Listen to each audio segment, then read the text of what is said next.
Soros confessed in The New Yorker in 1995 that he had a messianic illusion, a sense of himself being superhuman, quote, since childhood, end quote. He saw in himself the many attributes of the God of the Old Testament. Quote, God in the Old Testament has a number of attributes, you know, like invisible. I was pretty invisible. Benevolent. I was pretty benevolent. All-seeing. I tried to be all-seeing. Benevolent, all-seeing. But the one that sticks out here is invisible. You can see his ego on display when he talks about going after regimes. Listen to it's a game. When you try to, let's say, improve society, you affect different people and different interests differently, and they are not actually commensurate. So you very often have all kinds of unintended adverse consequences. So I had to experiment, and it was a learning process. The first part was this subversive activity, disrupting repressive regimes. That was a lot of fun, and that's actually what got me hooked on this whole enterprise. Remember, he believes, and so do many in his regime, that Fox News is a repressive regime. America is a repressive regime. He is turning lives and countries upside down and inside out, and he loves it. He says in his own words he got hooked. He has to feed the addiction. So he decides to go after the biggest market yet, America. Quote, the main obstacle to a new world order is America. You are the main obstacle to what he wants, which is an open society, a replacement for the republic. Well, what does that mean for you?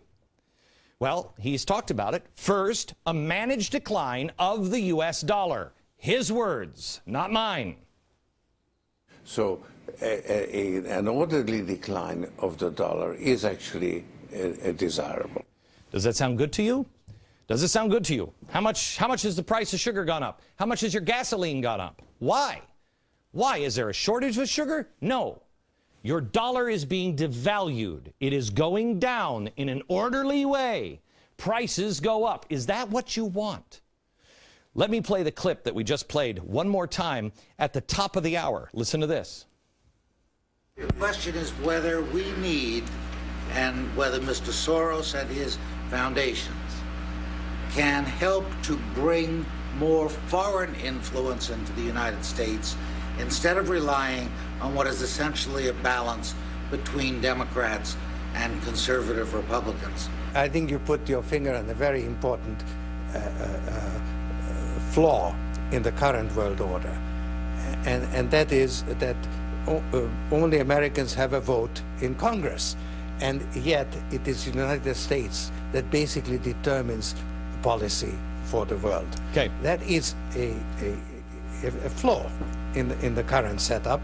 Okay, worthless dollar. Global citizens who are voting on who represents us and what we do. That's what George Soros and an open society looks like. When he's done with America, that's what you will have. Now, how does he achieve it? How does he achieve it? Well, we showed you these 5 steps last night. He's collapsing the economies. He is quite good at it, collapsing the economies. We showed you how he's doing it here in America. He's doing it over and over and over again, all of them. He's doing it, in his words, subversively. Subversively.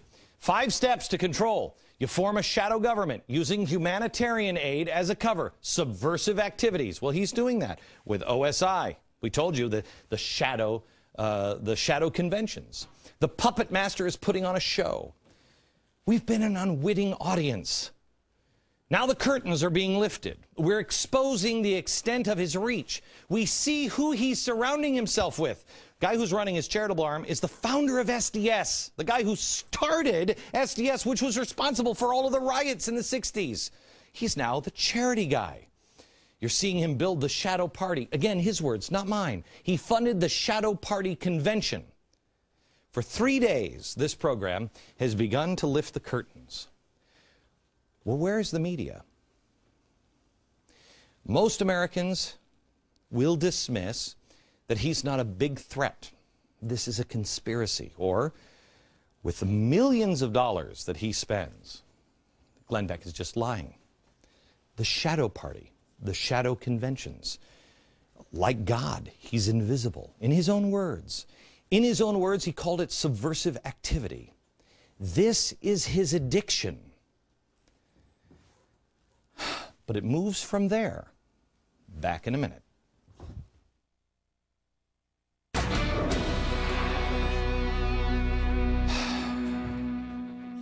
We're talking about George Soros. It is all there. It is all so well financed, so deeply ingrained that no one even notices it. And it is easy to dismiss, but please do not. The mainstream media does not expose it, and I know why. Look at the reach. Look at what you're up against. After my number 2 guy had a meeting with George Soros' number 2 guy about, 4 weeks ago, and they tried to convince me to shut up with a threat, he turns around and drops $1 million off at Media Matters, who coincidentally joins a boycott against me and my advertisers the very same day. What a coincidence. But they're not alone. Media Matters, MoveOn.org, Tides Foundation, Van Jones, boycott, Jim Wallace, a boycott. Who gets, SCIU and AFL-CIO are involved as well. Who gets money from George Soros? Soros, Soros, Soros, Soros. No connections that we know of here. Is that a coincidence?